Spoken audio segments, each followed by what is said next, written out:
చెప్తున్నాడంటే, నా కుమారుడా చదువుదాము. నా ఉపదేశములు నలుగుతుము, నా ఆజ్ఞలను హృదయపూర్వకంగా కైకొనుము.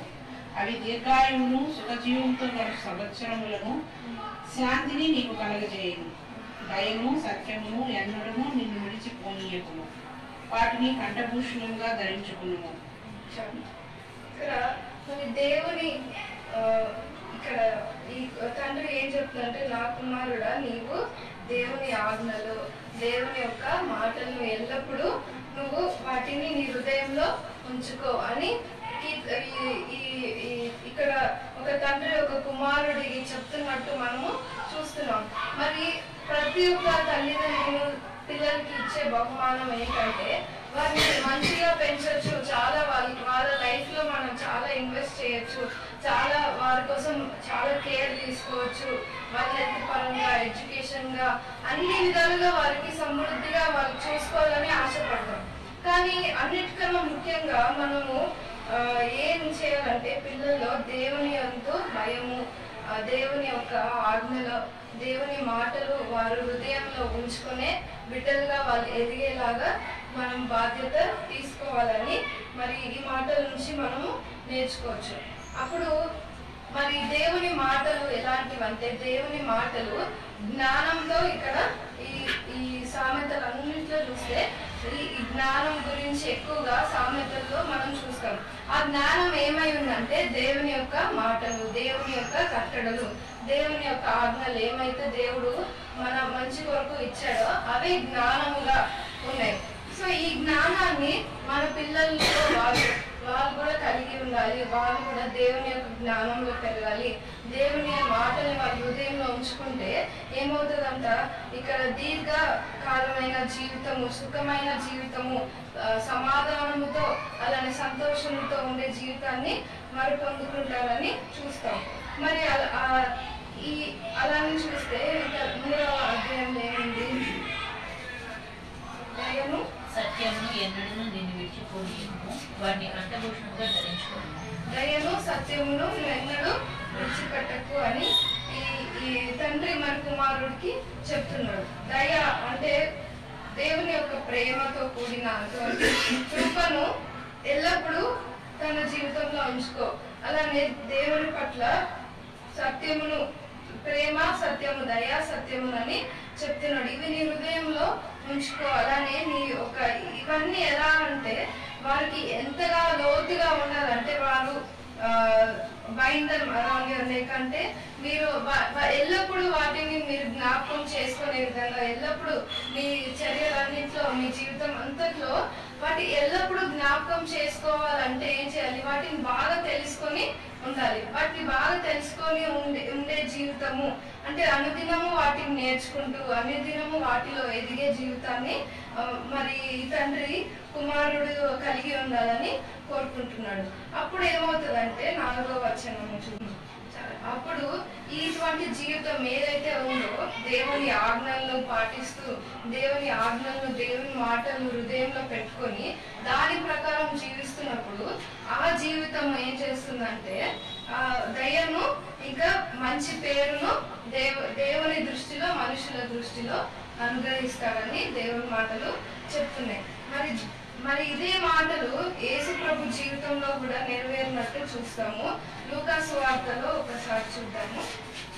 లూకా సువార్తలో యేసు ప్రభు బాలుడుగా ఉన్నప్పుడు, యవన బిడ్డగా ఉన్నప్పుడు అతనికి ఇదే మాటలు మనము ఆయన జీవితంలో కూడా చూస్తాం. 2వ అధ్యాయము 51,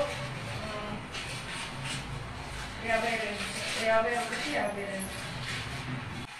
యేసు ప్రభు, మనం చాలా సార్లు యేసు ప్రభు అంటే ఆయన ఒక పెద్ద యంగ్ అడల్ట్ అంటే పెద్ద వయసులో ఉన్న యేసు ప్రభు గురించి ఎక్కువగా మనం మాట్లాడుకుంటాము.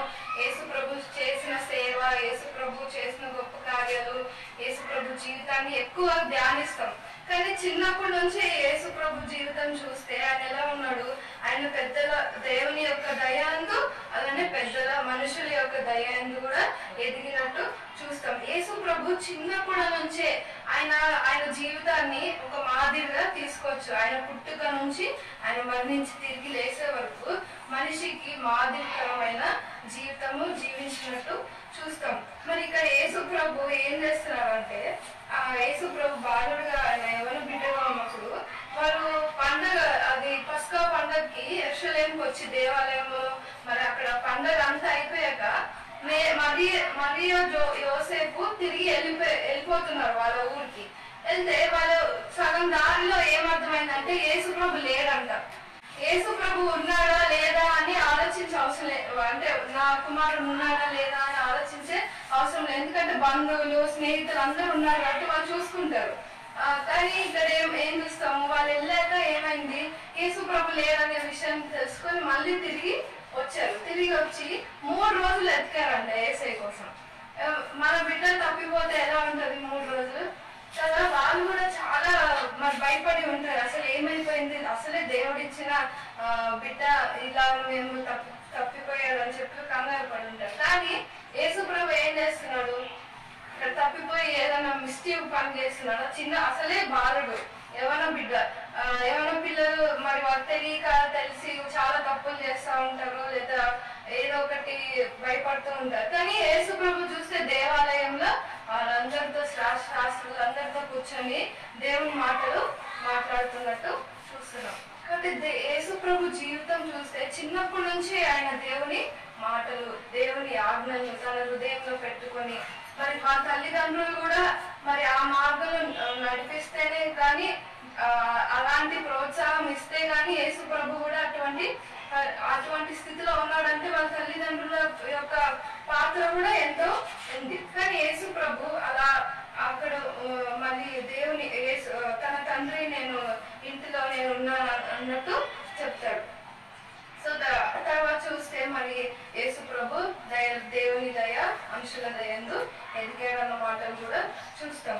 అలానే ఇక్కడ సామెతలో కూడా మరి దేవుని దయందు మన మనుషుల దయందు ఎదగాలి అని దేవుడు మనందరి జీవితాలు, ముఖ్యంగా చిన్న బిడ్డలు యవనస్తులు కూడా దేవుని దయలో, మనుషుల దయలో ఎదిగే వారిగా ఉండాలని దేవుడు కోరుకుంటున్నట్టు చూస్తున్నాం. కాబట్టి మనము వారికి దేవుని మాటలు, దేవుని యొక్క మార్గంలో నడిచే విధంగా వారిని నడిపించడం అనేది చాలా ప్రాముఖ్యం. చిన్నప్పుడే వారిని ఆ విధంగా నడిపించినప్పుడు వారు పెద్ద అయినప్పుడు ఇంకా మాదిరికరమైన బిడ్డలుగా జీవిస్తారు. అలానే ఇంకో 2 వచనాలు చూసుకుందాము. చివరిగా 5, 6 వచనం చదువుకుందాం. మళ్ళీ తండ్రి కుమారుడితో ఏం చెప్తున్నాడు అంటే, నీవు నీ యొక్క సొంత జ్ఞానం మీద, నీ సొంత ఆలోచనల మీద నువ్వు ఆధారపడకుండా దేవుని మీద నమ్మిక ఉంచు. దేవుని మాటలు, దేవుడు ఏమైతే నీ పట్ల ఉద్దేశాలు కలిగి ఉన్నాడో, ఏమైతే దేవుని చిత్తం ఉందో నీ పట్ల, అది నువ్వు తెలుసుకొని దాని ప్రకారము జీవించు అని ఈ మాటల్లో చూస్తున్నాం. అలానే నీ సమస్తమైన విషయాల్లో దేవునికి submit to him, in all your ways submit to him అంటున్నాడు. అంటే నీ మార్గంలన్నిట్లో నీ జీవితంలో నీవు కలిగిన ప్లాన్స్, ఉద్దేశాలు అన్నీ కూడా దేవుని మీద ఆధారపడే జీవితం కలిగి ఉన్నప్పుడు అప్పుడు నీ మార్గము సరళమగును అని చూస్తున్నాం. కాబట్టి కొన్నిసార్లు మన జీవితంలో అన్ని మనం అనుకున్నట్టే జరగవు. మనం చాలా ప్లాన్స్ కలిగి ఉంటాం, కానీ దేవుని యొక్క ఉద్దేశాలు, దేవుని యొక్క తలంపులు చాలా ఉన్నతమైనవి. మనకుండేవి చాలా మన సొంత జ్ఞానం వరకే అవి పరిమితమై ఉంటాయి. కానీ దేవుని జ్ఞానం గొప్పది, దేవుని ఆలోచనలు మన పట్ల ఉన్నవి ఎక్కువ, చాలా మంచి మేలుకరమే. కాబట్టి మనకన్నా దేవునికి మన పట్ల ఇంకా ఎక్కువగా మంచి ఉద్దేశాలు, ఇంకా గొప్ప ఉద్దేశాలు కలిగి ఉంటాడు.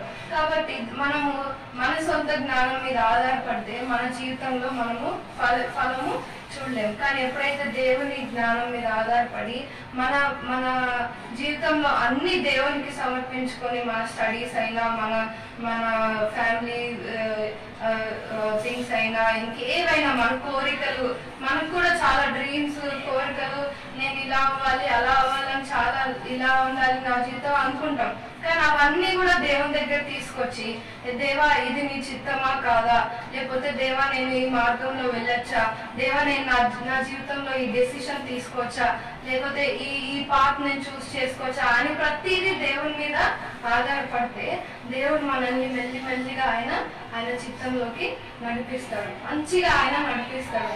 నా యవ్వన జీవితంలో కూడా నేను చిన్నప్పటి నుంచి పెరుగుతూ దేవుని వాక్యం వింటూ దేవుని మాటలు వింటూ పెరుగుతున్నప్పుడు నేను ప్రతి విషయంలో ఏం చేశానంటే దేవుణ్ణి అడిగేదాన్ని.